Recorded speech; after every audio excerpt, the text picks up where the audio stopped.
Salvete omnes, this is I'm Emilia, also known as TheMartianGeek, and welcome back to another episode of Super Mario Bros. 3. In the last episode, we got through the first half of World 2. We saw some new enemies and a new theme in 2-1. We got a blue mushroom house from 2-2. Found a couple more enemies in the fortress.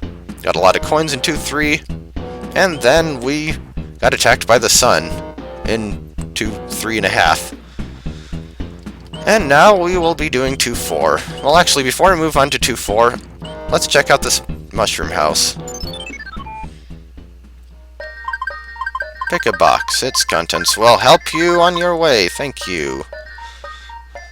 Don't mind if I do.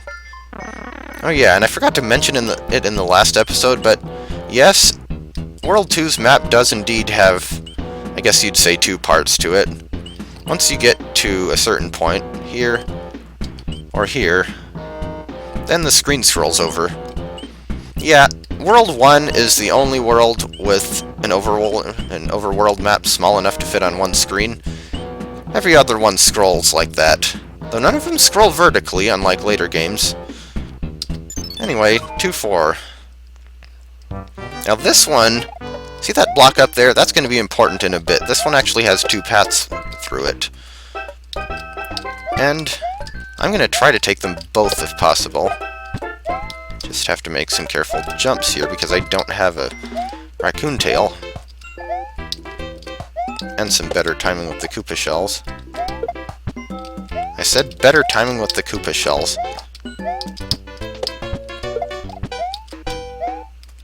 Yeah, I'm trying to aim for that question mark block there, but it's not really working very well.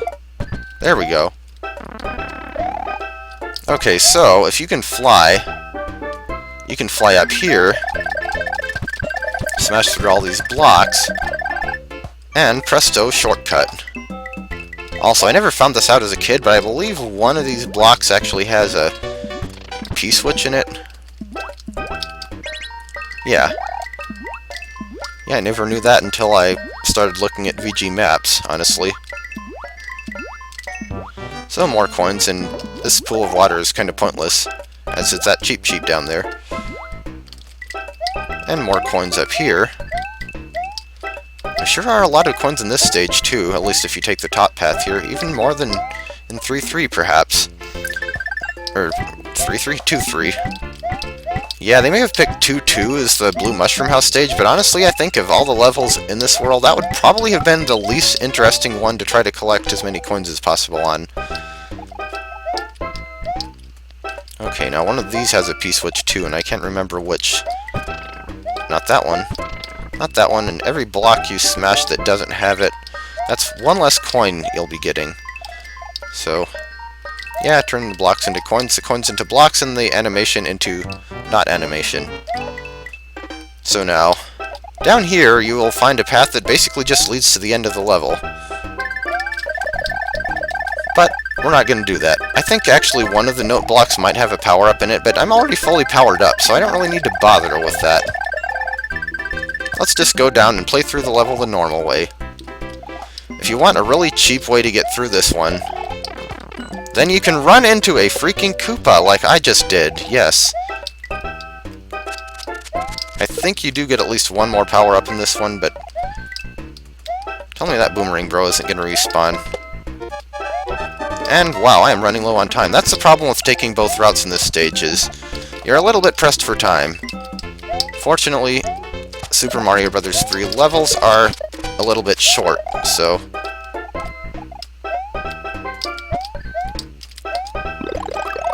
2-4 is one of those stages that I never like, and I get hit again. Dang it! Well, another chance in the next stage, I guess. Run, and star.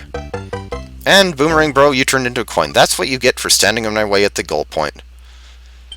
Yeah, so I was saying 2-4 is one of those levels that I never really think of when I think of Super Mario Bros. 3. It's one of those that just kind of, I don't know, never really stands out or never really, well, whatever. Other Boomerang Brother, and we get the hammer. always used to think that was a tomahawk, but I think it's actually a hammer. But you might hear that tickety-tick sound. That means there's still another boomerang bro, or some kind of bro, out here somewhere. And I'm going to keep you in suspense by doing 2-5 next, because why not? And our first introduction, that's redundant, our introduction to the Chain Chomp enemy. They also show up only in this level. And they actually apparently were inspired by one of the Nintendo game designers having an experience with a vicious dog that only couldn't attack him because it got stopped short by its chain. Chain Chomps basically do the same thing. They'd rush out at you, but if you're outside the range of their chain, then they can't really do much to you. Yeah, see. Interesting fact about the Chain Chomps that I never knew before I started ROM hacking. And I got hit by it anyway. Wow, fail.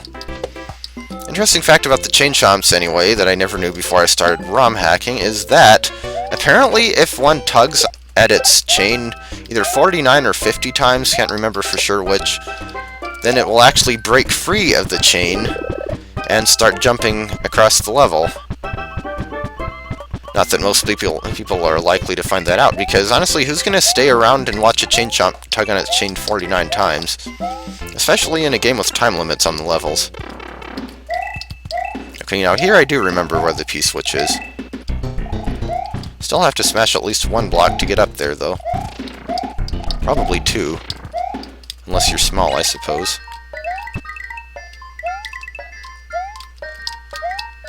And there's another one of those solid blocks that still act solid when it's a coin. Oh hey, I forgot that power-up was in here. I do like my cat suit, or raccoon suit. I'm still calling it a cat suit. Also, this portion of the level, you wouldn't really be able to access any other way aside from flying. But yeah, it shoots you out there. And here is where our vine came up. Interesting note about that vine, I actually kind of like the design of the vines in Super Mario Bros. 3, and you don't really see them that often. Okay, just run and... another star! So now we're up to 42 lives. I could make some Hitchhiker's Guide to the Galaxy reference here, but can't think of anything amusing enough. And another one of these things. Let's see if we can actually do somewhat decently. Nope. Wow, didn't even match two of them. Mushroom-topped star with a flower for its bottom. Now this would be considered 2-6, I suppose, or 2-5.5, or it really should be 2-7, but it wasn't numbered. This is the pyramid stage, and it's actually underground. There are a lot of buzzy beetles in here and a lot of walls that you have to smash through. So ideally, you want to have the raccoon suit here, because it can smash things on its own. Without that, you have to rely on the buzzy beetles. And if you're big, but don't have the raccoon suit, then you also have to slide under these passages here, which you don't have to do if you're small. So really, for this level, being small might actually be better than being big. Like I said, ideally, you want to have the raccoon suit, because then you can kind of just get rid of the buzzy beetles and smash all these walls yourself. And I do know, this stage is a little bit of a maze, but it's not really hard to find the correct route through the stage. And that's not it, but this buzzy beetle is in the way, so I can't show off the dead end. Oh, I didn't even mean to do that, but that worked out nicely. Another dead end over here. And another wall to smash, and we're actually mostly done with the maze part. Did I mention levels in Super Mario Bros. 3 are really short? But anyway, this pipe here, you can probably guess what's in that block. Didn't mean to go back down there. Please tell me the item memory isn't going to screw me over. I think there's actually a second invisible block there, but you don't need it, so... Hey, the coin actually came back! Okay, so ideally I want to get every one of these. That was not the most efficient way of doing it.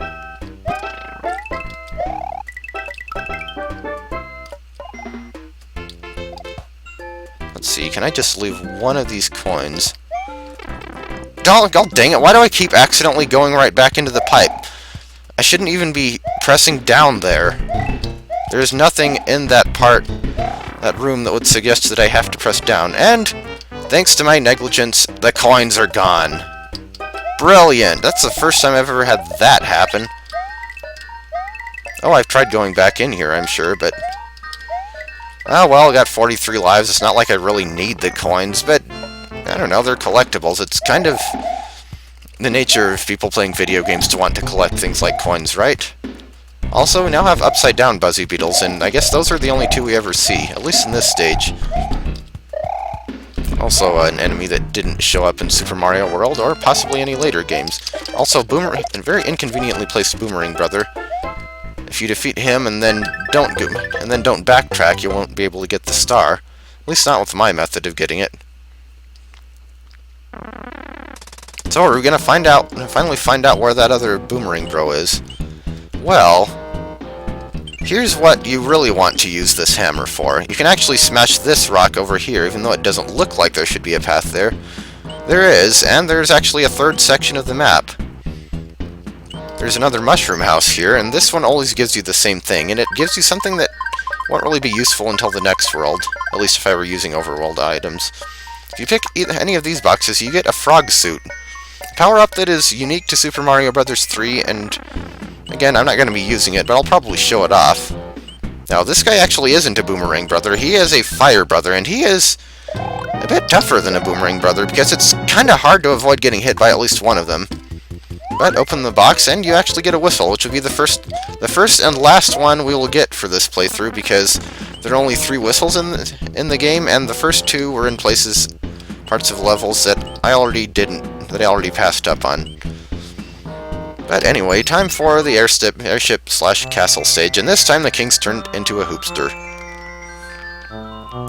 Where that vine came from is anyone's guess. Oh, it's terrible! The king has been transformed! Please find the magic wand so we can change him back. I was getting transformed into things before it was cool. Wait, I said hoopster, not hipster. Never mind. Palette swap! Yeah, there are actually 2 different airship palettes that these can have, and I swear I ducked soon enough there, but I guess not. That's not good. We also see a new type of cannon here. But yeah, the World 2 airship is significantly more difficult than the World 1 airship, but still nothing too problematic. And how did I not get hit there? That was frightening. Here's our power-up, and it's just going to be a mushroom this time. I'd take a fire flower right now, even though it wouldn't be very useful against anything here. Also, that's a lot of cannons. Now, coming up over here, we actually have a new enemy type. This is Rocky Wrench. They'll pop out of holes and throw little wrenches at you, and they respawn very quickly. Whoa! God dang it. Well, I better darn well not get hit by the boss. This is Morton. He was the World 2 boss in Super Mario World, and he's the World 2 boss here. He was easy in Super Mario World, and he's easy here. Even though in the latter case, I think it was easier in the latter game. Seriously, Morton was absolutely pathetic in Super Mario World. But still. Really, none of the Koopaling bosses in any Mario game tend to be that hard. At least compared to things like Mega Man bosses. And this king is an old man. Oh, thank heavens. I'm back to my old self again. Thank you so much. Here's a letter from the princess.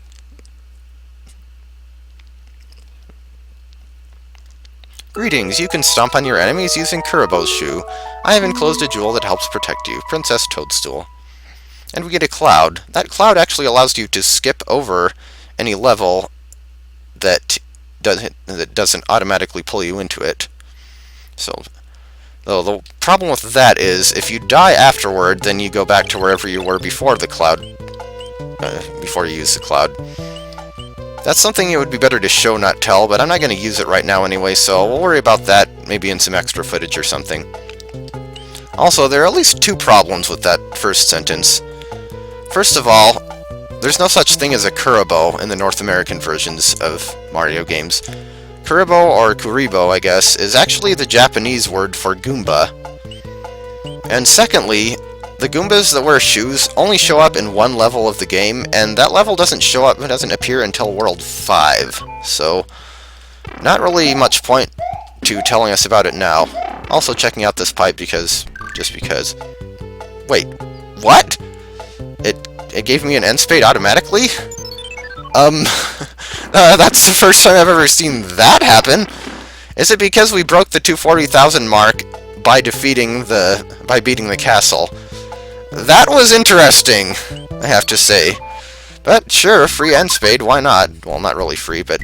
Okay, now I remember that this one was a flower and one of these was a 10. I think that one? So by process of elimination... Okay, 10, 10, and let's get the last match. Sadly, if you get all of them, you don't get to continue with the fresh new board. You just get kicked out immediately, and you start with the fresh new board next time. So anyway, next time we'll be going on to World 3. I'll see you then.